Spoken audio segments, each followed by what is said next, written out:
Kailangan ko na magtrabaho. Kaya di ako magiging pabaya. Di matigas ang aking ulo. Iingatan ko ang aking sarili para maingatan ang pamilya ko. Ito ang ambag ko. Ako. Ikaw, Lahat tayo. sama-sama natin Mayaangat ang bayan. Basta't sama-sama tayo. sa pag-ingat buhay. Para sa ating hanap buhay. Mas hugas iwas. Magandang tanghali. Magandang tanghali, Pilipinas. Happy Eidul Fitar po sa ating mga kapatid na Muslim. Piyesta official po ang araw nito, pero para sa Office of the Presidential Spokesperson at lahat po ng government communication agencies, tuloy pa rin po ang trabaho. At tuloy din po ang pagpupulong ng IATF na gaganap po ngayon kung saan, bago po ako umalis, ay nagkaroon po ng rekomendasyon sa susunod na quarantine classification na inaasahan namang i-anunsyo na ating presidente mamayang gabi. Dahil tuloy din po ang talk to the people ng ating presidente mamayang gabi. Nagkausap na po kami ni Department of Foreign Affairs Secretary Roque kahapon ng umaga at we are fine. Nagkasundo po rin kami na patuloy pa rin na dapat ako ay magsalita sa larangan po ng international law. Now, kailangan pong linawin natin ang ating posisyon sa Julian Felipe Reef.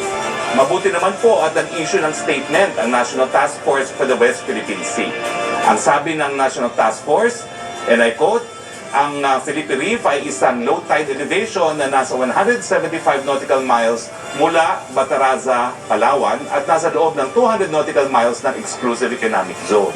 Pero dagdag po ng NTF, bahagi siya ng teritoryo ng Pilipinas dahil ito ay nasa loob ng overlapping 12 nautical miles territorial seas ng McKinnon Reef at isa pang posibleng high tide feature ang Gerson, ang Simcoe Reef na dahil nga po sa PD 1596 ay kabahagi ng teritoryo ng Pilipinas sa ilalim ng Municipality ng Kalayaan. Tulad ng sinabi ko kahapon, ang Julian Felipe Reef ay appended sa teritoryo dahil nga po sa Presidential Decree 1596. Now, ano pong importansya ng deklarasyon ng ating National Task Force? Ito po yung sinasabi ko, na hindi ibig sabihin na palibhasa na sa 200 nautical miles automatic exclusive economic zone. Po pwede pong magkaroon ng pocket territorial seas doon sa ating EEZ.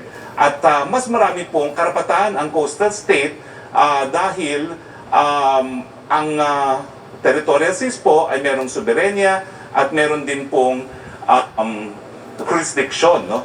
Samantalang sa exclusive economic zone, ay ito po ay karapatan lamang para mangalap ng mga tanging yaman.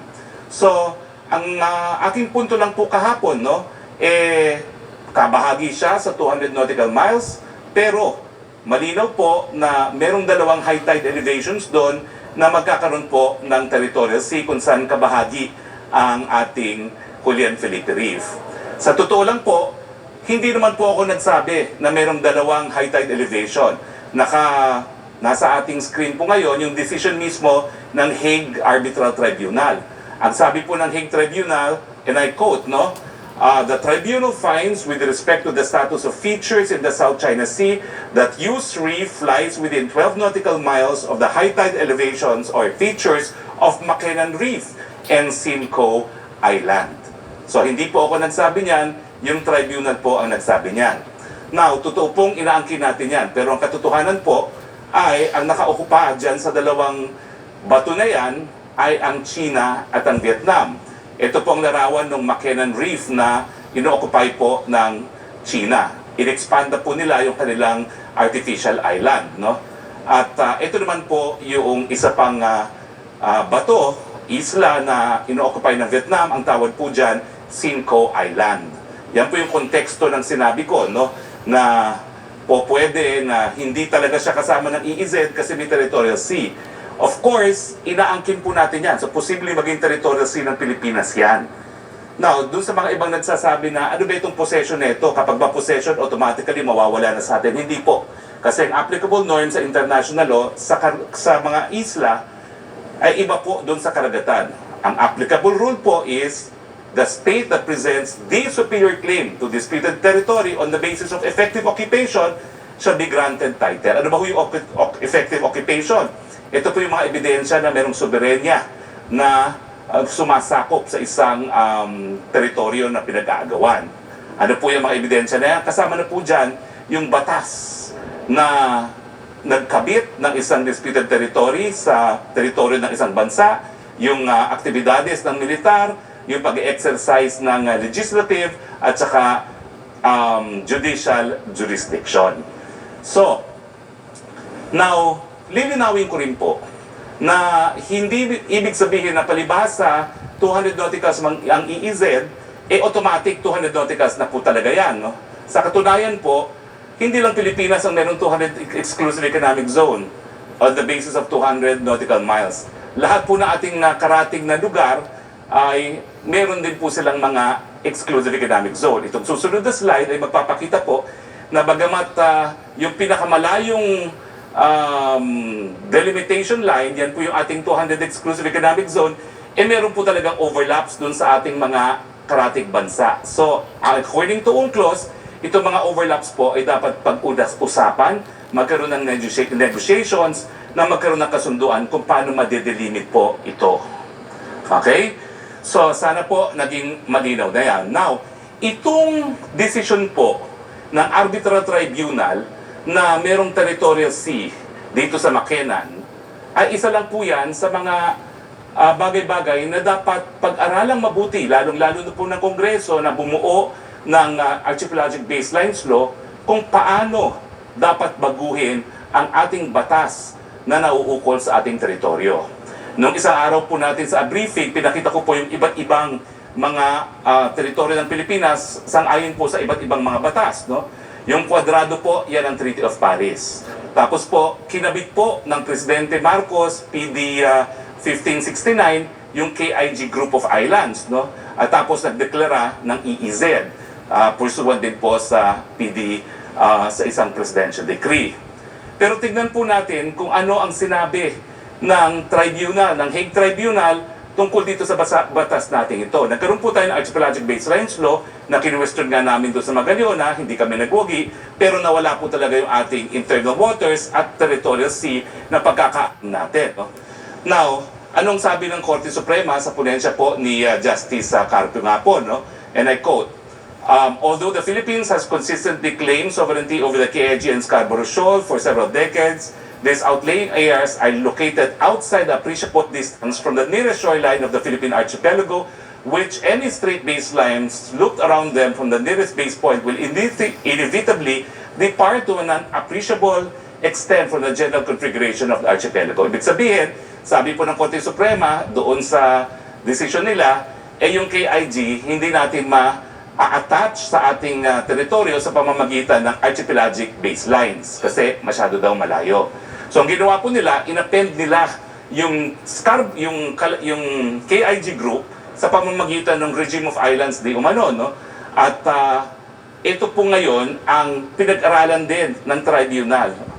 Now, balikan po natin, no? Ang teorya namin doon sa Magaliona, no, ay hindi po pwedeng mabago yung teritoryo ng Treaty of Paris dahil yan naman po ay unang-una sang-ayon sa tratado. Hindi po yan historic claims of water gaya nung 9-dash lines ng China. Pangalawa, ito po ay binding because it is a treaty delimitation. And pangatlo, meron po tayong prinsipyo nga na uti possidetis na yung mga colonial boundaries para hindi magkagulo yung mga bagong bansa na naging malaya laban sa mga colonial powers ay conclusive.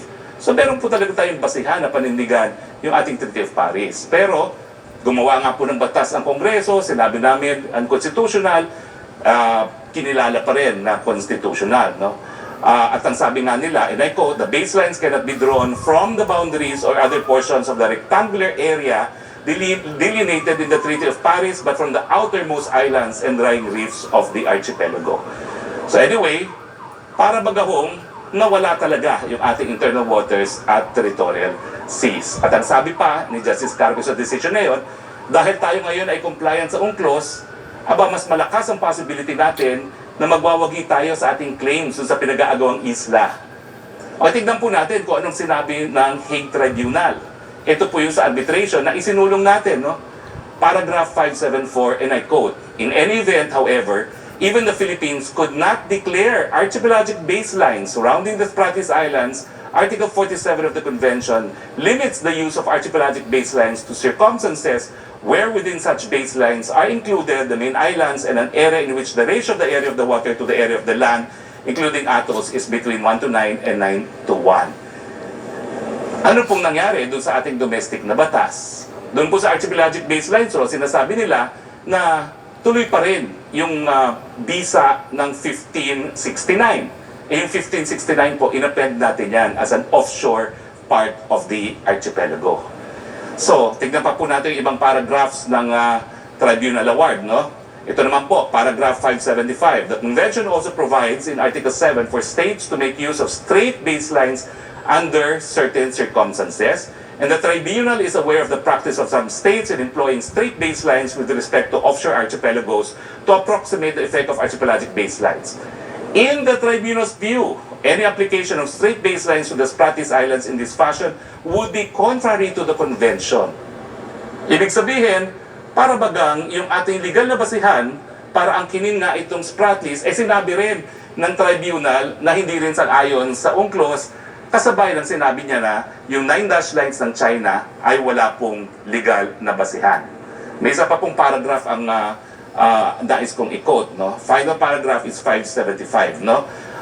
These conditions do not include the situation of an offshore archipelago. So, ibig sabihin po talaga, para magang kinakailangan repasuhin yung ating PD 1569 na nagiging legal na basihan natin para idikit ang Spratlys sa ating legislatura. So, uulitin ko po ang aking hihingi sa ating mga mambabatas. Kinakailangan po tayo bumuo ng bagong batas para po magkaroon ng mas malakas na angklo ang ating titulo dyan po sa Kalayaan Island Groups. At ang importansya nga po nito, yung batas na ginagamit natin para maging kabahagi ng ating teritoryo, ang Kalayaan Island Group ay isa sa ebidensya ng effective occupation. Now, kanina po, sasabihin ko po, nagkaroon kami ng virtual debate ni Justice Carpio at panuorin po natin yan mamaya, no, sa isang channel.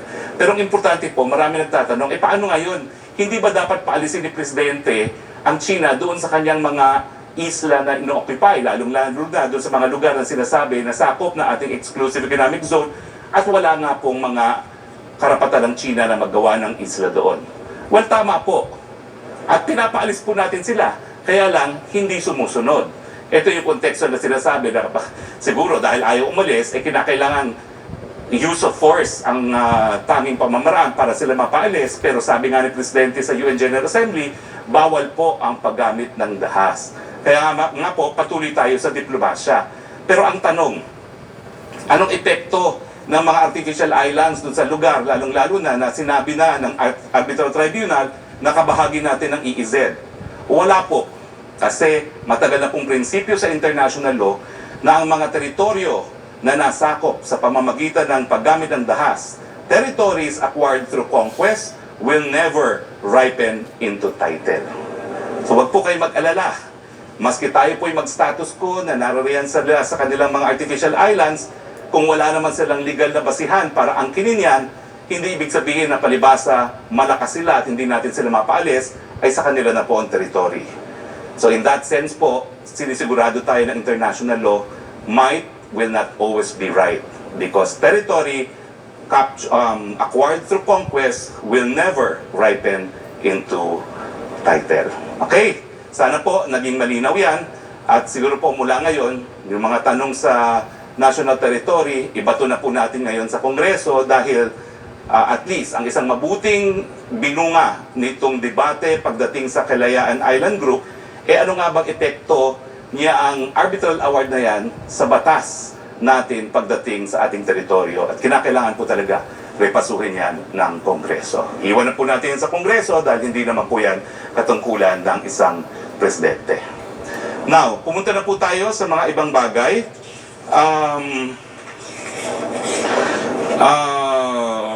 Sa usaping bakuna naman po tayo ay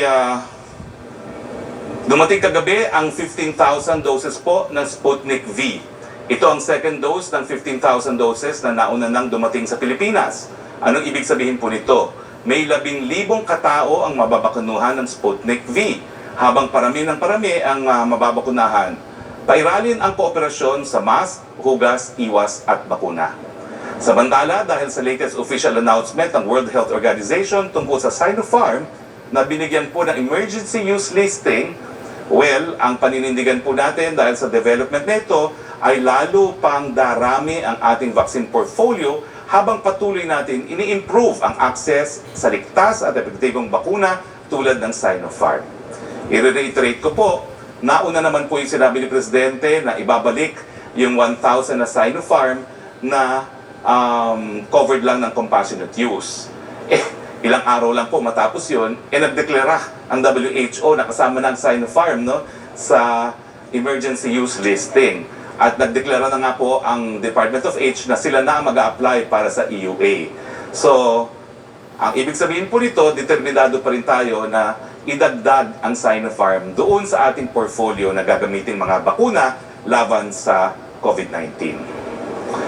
Okay, COVID-19 updates naman po tayo. Meron tayong na-report na 4,842 na mga bagong kaso kahapon ayon sa DOH May 12 COVID-19 Case Bulletin.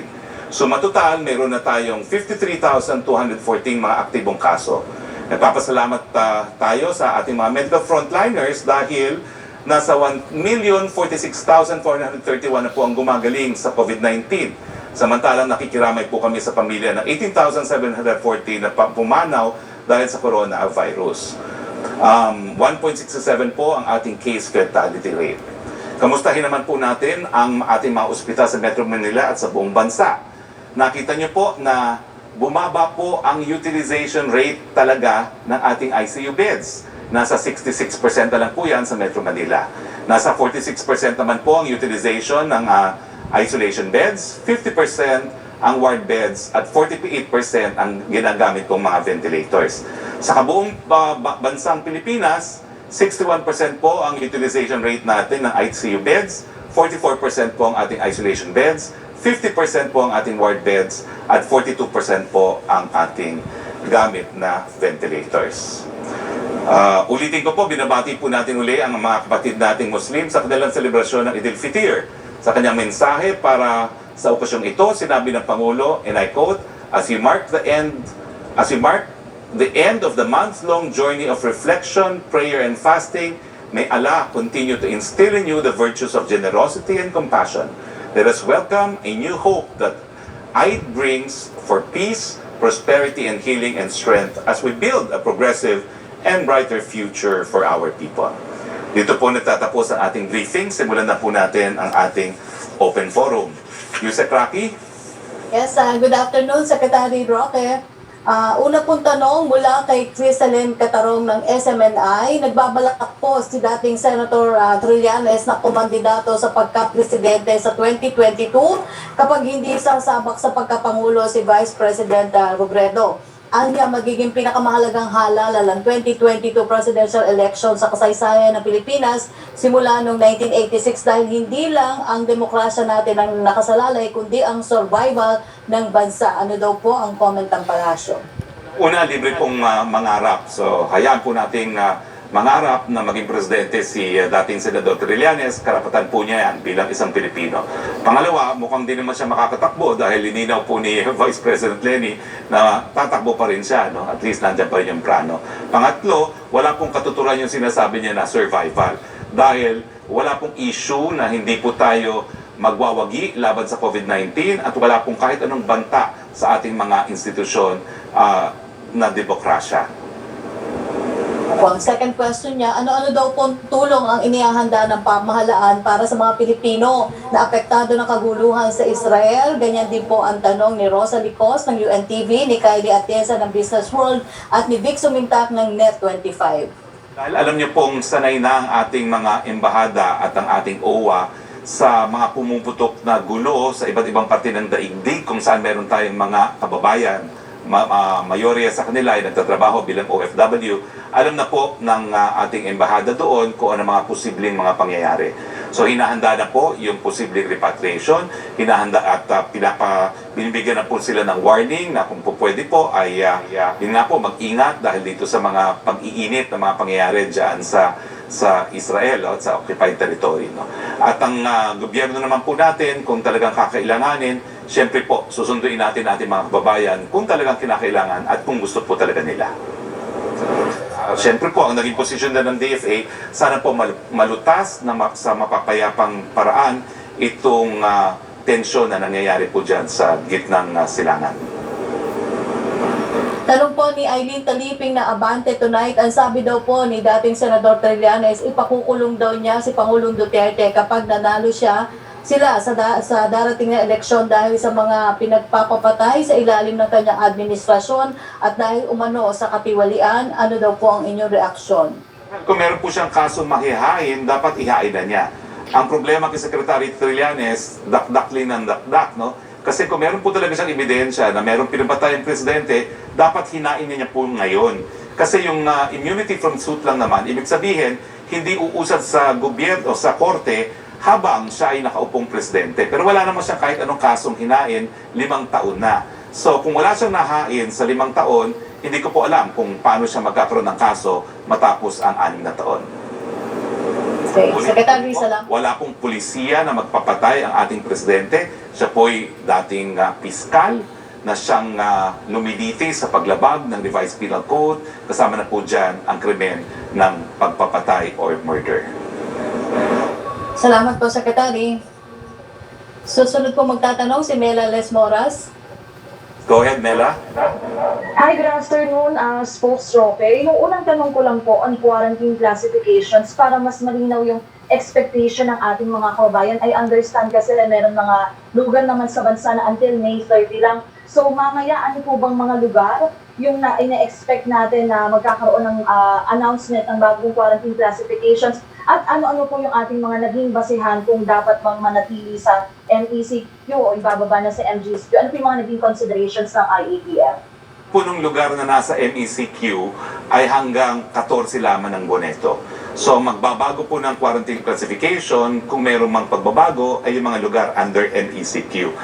At meron na po tayong formula dyan, eksperto na tayo lahat dyan. Daily attack rate, 2-week average attack rate, at saka healthcare utilization rate.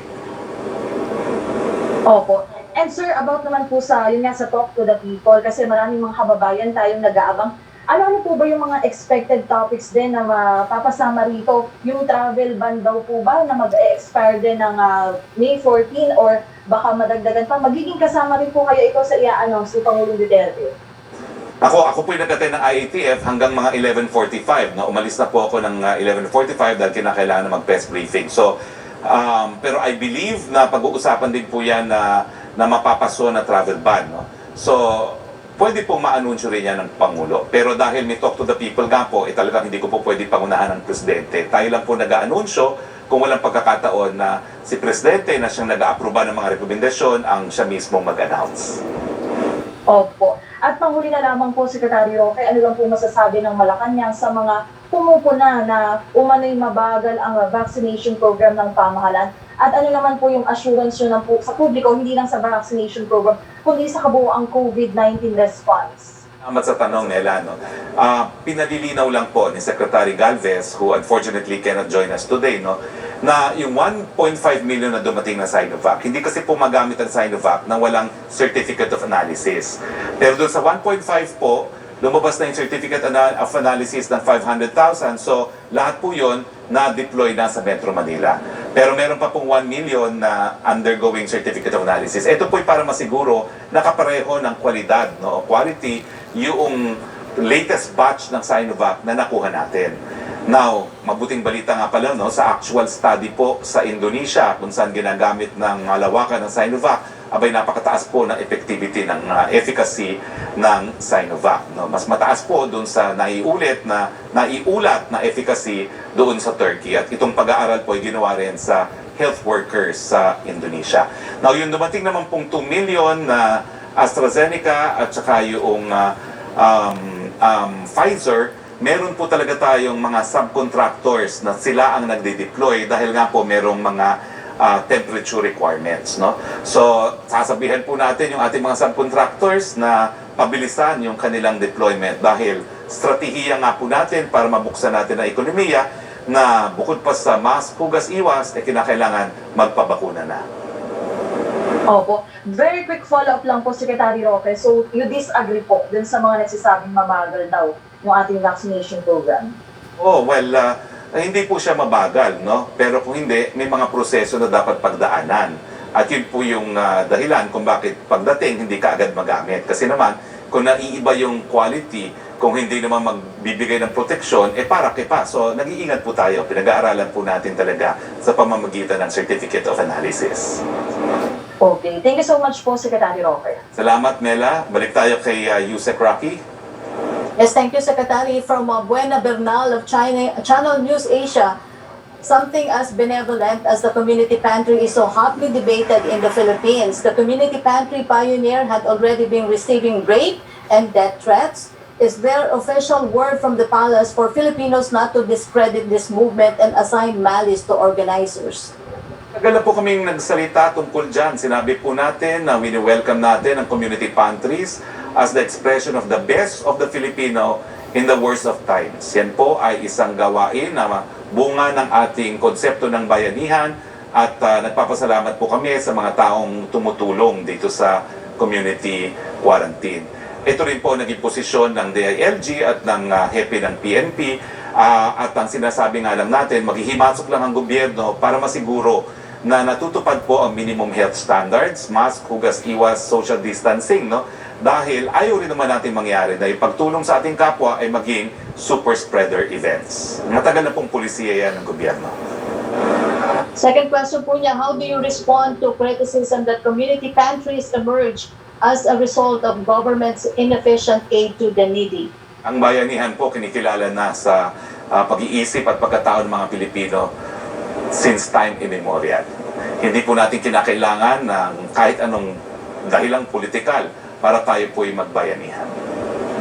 Opo. Question mula po kay John Pusala ng ABS-CBN. You said the Julian Felipe Reef is not part of our EZ. The DFA says it is, and Secretary Locsin told you to leave this issue to his agency. Given the two top officials have opposing views, how can this affect our claim to the West Philippine Sea? What assurance can you give that China will not be able to exploit what appears to be a discord between officials? Wala pong inconsistency, kaya nga po lininaw ko ng napakahaba.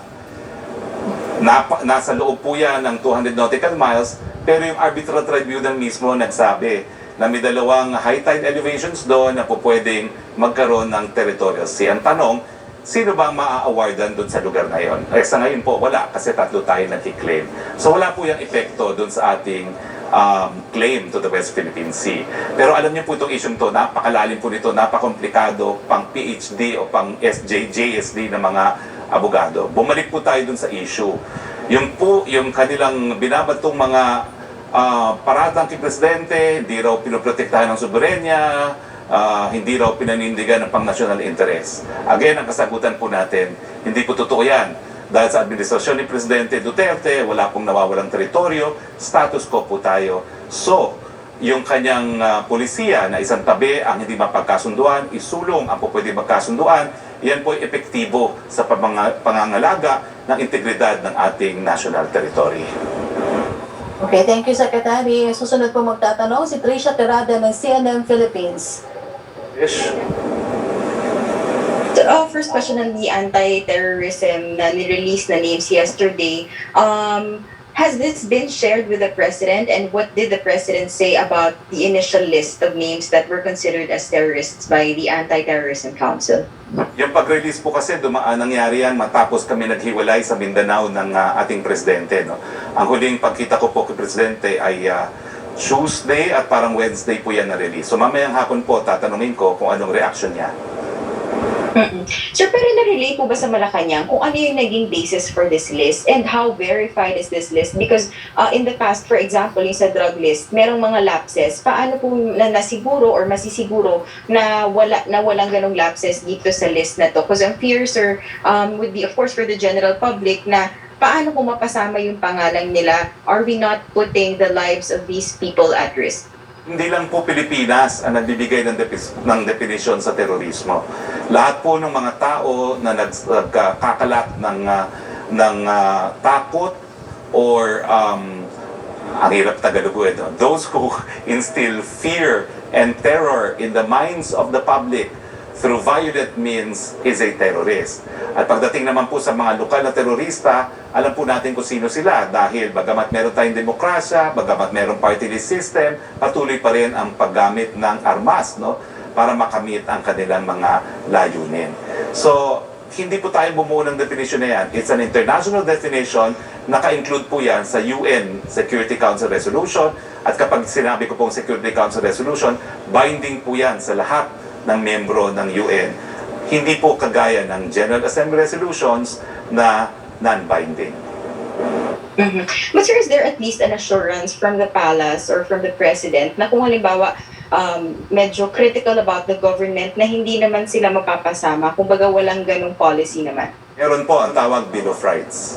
Kasama po sa ginagarantay ang karapatan, freedom of speech, and freedom of liberty. No? Yung ating tinatawag na due process clause, no person shall be deprived of life, liberty, or property without due process of law. Sir, my final question, so far, ano po yung naging assessment ng IATF with the entire time that we were under or we have been under MECQ? If ever, sir, is the government ready to ease restrictions na nakikita po ninyo? Dun sa naabutan kong usapin at umalis naman ako right after sinabi ko anong rekomendasyon, talaga naman po napababa natin ang mga kaso. Napababa po natin ang R0. At ang sinisiguro lang natin kung paano natin masusustain itong ating mga gates. So, needless to say, ang rekomendasyon po ay sang-ayon sa ating overall strategiya na dahan-dahan ang pagbubukas ng ekonomiya para maka-mental health. Thank you very much po. Salamat po. Thank you very much, Trish.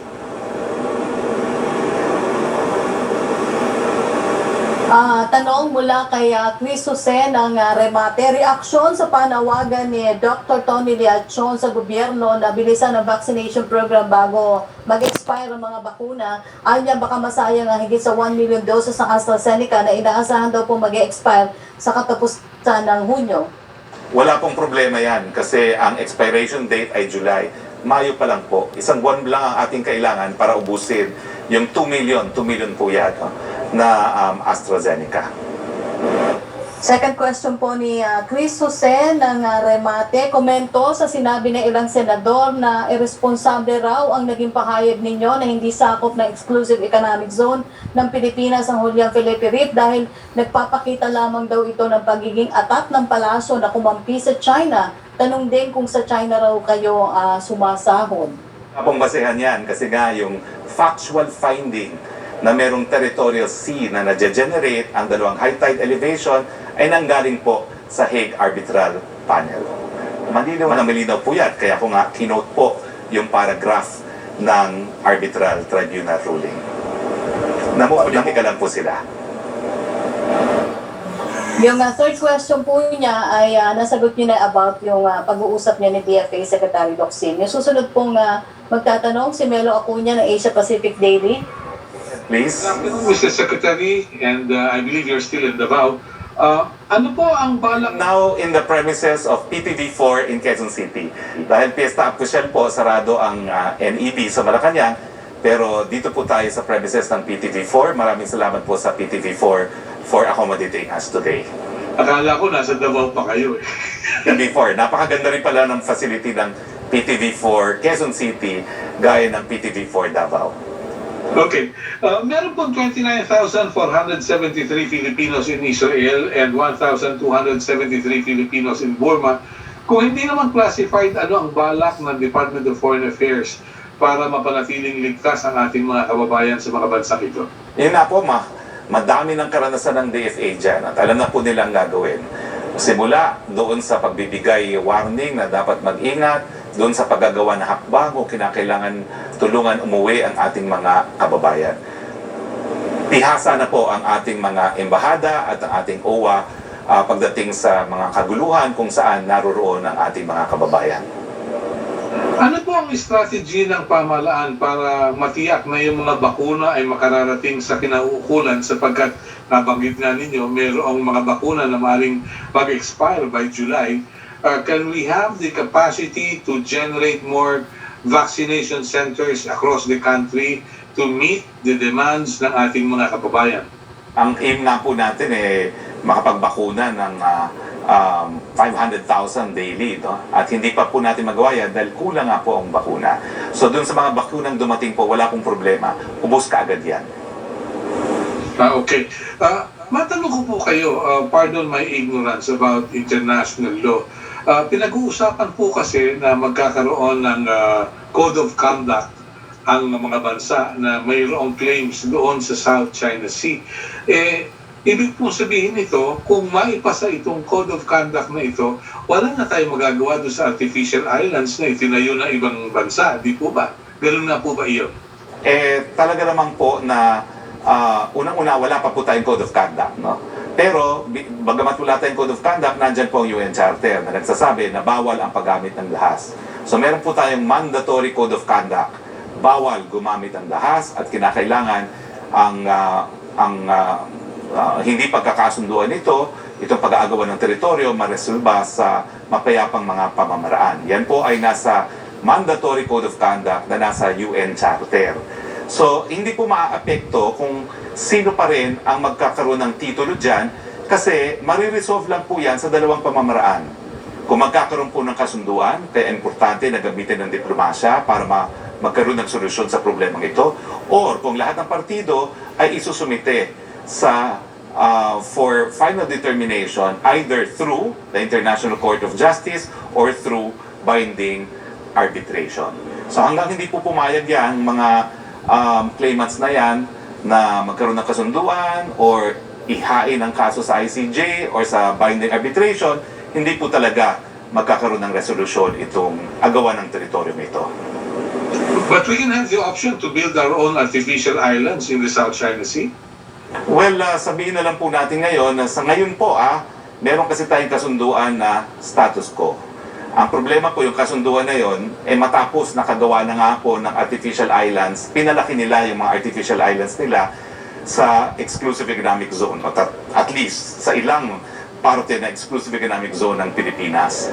So, naririyan po yan at status quo natin. Ang kamuntik na mangyari, ito nga po yung relevance ng Sandy Cay, yung panahon na yon, ninaisa na natin magtayo ng infrastructure sa Sandy Cay at nagresponde ang China na gagalaw din sila, no? So, mas mabuti po para sa ating national interest ngayon na status quo.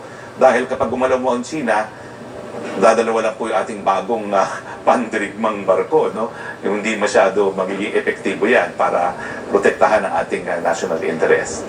So, sa akin po, tama naman po ang polisiya ng ating Presidente Duterte, no? Sa status quo, walang nawawala, hindi lumalala, bagamat hindi rin naiibsan ang ating problema. Maraming salamat po, Secretary. Thank you. Salamat po. Yeah, Secretary, tanong mula kay Tina Mendez ng Philippine Star. How does Malacanang intend to work on the feud between the Nayong Filipino Foundation and the camp of businessman Enrique Rason Jr., who reiterated his call to build a mega COVID-19 vaccination facility at the Nayong Filipino site or entertainment city in Parañaque City? Wala pong feud. Kasi sangayon po sa ating saligang batas at sa ating administrative code, lahat po ng GOCC under pa rin sa office ng Presidente. Hindi po ibig sabihin na palibasa may board sila ay hindi nila po pwedeng ipatupad ang mga pulisiya ng gobyerno. Yung gagawing mega vaccination site po dyan is the exercise of police power dahil kinakailangan pong itaguyod ang kalusugan ng lahat sa gitna ng pandemya. Kinakailangan po sumunod ang Nayong Pilipino. Opo. Ang second question niya, is there a need for President Duterte to step in? Well, kung kinakailangan po, pero I think message received. Third question niya, how will the feud delay the government's vaccination program since this involves the storage and deployment of Moderna and Pfizer vaccines? Makaka-apekto yan, no? Kasi sa ngayon po, kakonti nga lang yung ating supply. Naghahanda lang po tayo na kapag talagang lahat na ng ating mga kababayan at napakadami na nating supply, ay po pwede nang mapakunahan. So paghahanda po yan sa mga darating na buwan. Wala. Thank you, Secretary. Susunod magtatanong si Pia Gutierrez ng ABS-CBN. Hi, sir. Good afternoon. Sir, the National Task Force on the West Philippine Sea said that there are still 287 Chinese maritime militia vessels scattered over various features of the municipality of Kalayaan. How does the palace see these continued incursions, and how do you reconcile this with Malacanang's statement, your statement, that China did not ignore President Duterte's demand to pull out these vessels in the West Philippine Sea? Again, alam niyo po yung report na yan dapat ilagay sa konteksto kasi hindi natin alam exactly kung nasaan sila. Marami pong portions dyan claim ng ibang mga claimant. Bagamat ang common claimant ay China. Ang dapat tayong mabahala yung mga vapor na naroroon sa mga lugar na sakop ng ating conflicting claims with China. So, wag nating problemahin yung buong West Philippine Sea kasi hindi naman buong West Philippine Sea, yung buong South China Sea na tinatawag ng mga China ay kiniklaim din natin. So, mas mabuti siguro kung linawin kung ano yung mga areas na meron tayong claim at naroroon yung mga fishing vessels ng China. Pero sa akin po, gaya na aking sinabi kanina, no, maski sila po ay naroroon, maski sila po ay mas makapangyarihan sa atin, might is not always right dahil kung wala silang basihan para magkaroon ng titulo sa mga pinag-aawayang isla, their occupation will not result in title anyway. Sir, ngayon ang dami pa rin vessels sa area, sir. So, ano na po yung naging kinahinat na nung panawagan ng Pangulo sa China? And how does the administration still manage to trust China given these repeated incursions? Napakahirap sa sagot. Man na naroroon sila, hindi sakop na ating claim, bakit natin pakikialaman? Pero hindi ko po alam talaga kung ilan yung mga barko na nandun sa mga lugar na ating sinasakop din, no? So siguro po, we should be guided by that. Now, yung tanong mo is, dapat bang itras ang China? Well, alam nyo po, lahat ng bansa sa daigdig, dapat itaguyod ang kanilang pang-nasyonal na interes. So sa akin po, yung pagkakaibigan natin ay isang pamamaraan para nga magkaroon tayo sometime in the near future ng resolusyon dito sa pinag-aagawa nating teritoryo. No? Pero, at the same time, sabi nga po ng Presidente, may hangganan po yan. No? Magiging tolerant tayo sa ibang mga bagay, pero kapag langis sa pinag-uusapan, ibang usapan na yan. No?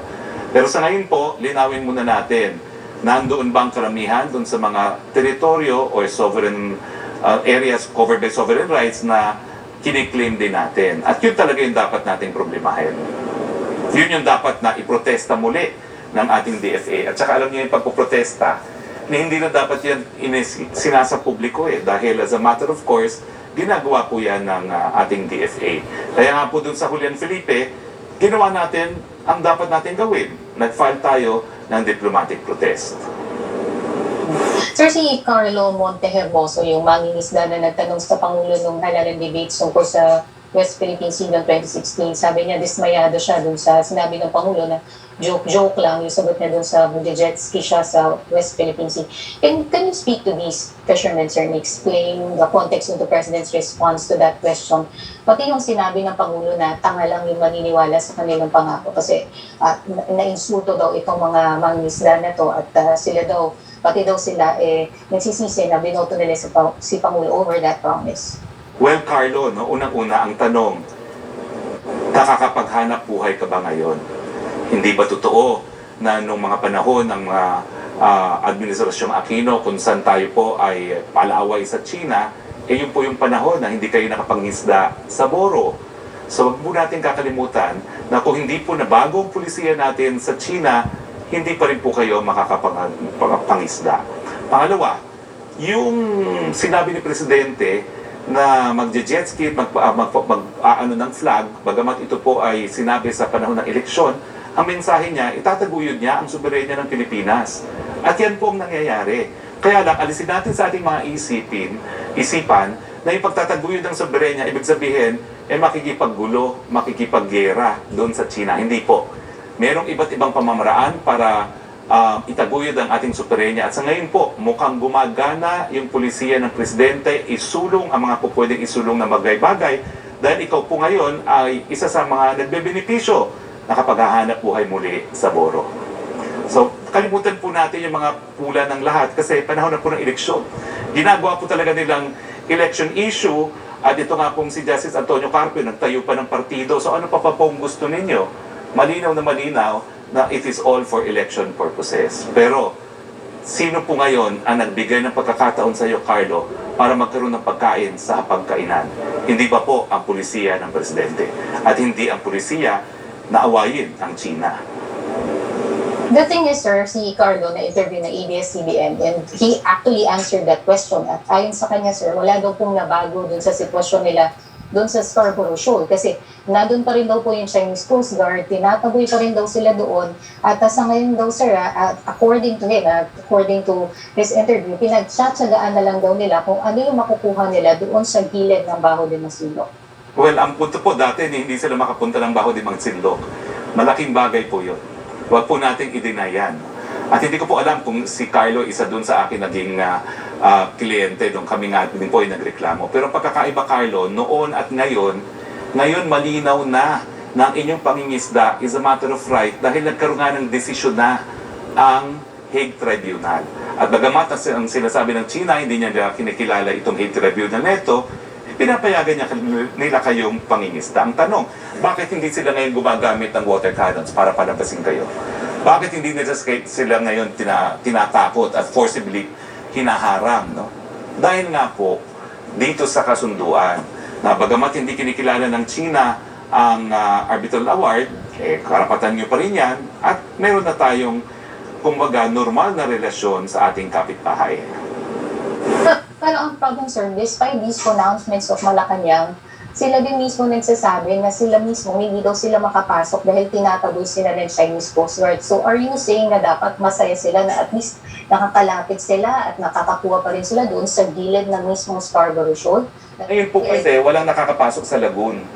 Wala rin naman po mga Chino nakapangingisda sa lagoon. Bagamat meron din silang karapatan na mangisda sa lagoon. Pero ang isda naman po, wala namang pinipili yan na doon lang sila sa lagoon, at doon siya sa katabi. Yan po ay rich fishing ground, yung buong area ng Scarborough Shoal. No? At ang katotohanan naman yan, bagamat yung lugar na yan ay isla kasi may mga ilang bato na permanently above water. Pinakita ko nga dito sa ating press briefing ng nakaraan ko ano yung ilang bato na yan. No?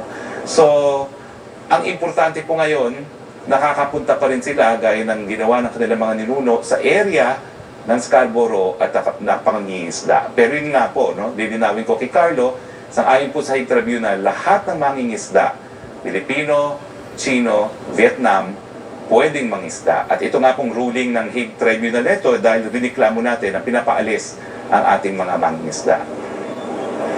Sir, nasa lang, have you been vaccinated against COVID-19? Ano po? Have you been vaccinated already? Dapat po, no? Kaya lang nagka-COVID nga ako. So ang plano ko po, meron daw akong 3 months na mataas na antibodies. So antayin ko po pag-expire ng 3 months. At nagpa-test naman po talaga ako. Ang dami kong antibodies ngayon dahil sa COVID. So useless po magpa-vaccinate kayo. Sayang yung aking antibodies. Sir, last na lang na question. Yung sa Sinopharm na donation, isusoli pa rin ba ito o hintay na lang yung EUA? Hindi ko po alam. Yan ang totoong kasagutan ko. Kasi ang bilis ng pangyayari. Matapos sabihin ni Presidente isusole, bigla naman nagkaroon ng EUL, no? Emergency Use Listing ang Sinopharm. At tapos, Department of Health na ang mag-a-apply ng EUA. No? Pero sa kasagutan sa tanong mo, hindi po alam kung ano po talaga ang magiging desisyon. Sir, maraming salamat po. Okay. Secretary, yung question ni Laila Salaveria ay katulad ng tanong ni Jam Punsalan, natanong na po ni Pia Gutierrez. Ang tanong naman po ni Ivan Mayrina about dun sa Anti-Terrorism Council, meron lang po siyang follow-up. Ano na daw po ang magiging susunod na hakbang ng gobyerno matapos nitong ipalabas ng Anti-Terrorism Council? Pareho po sila ng tanong ni Kylie Atienza ng Business Mirror. Well,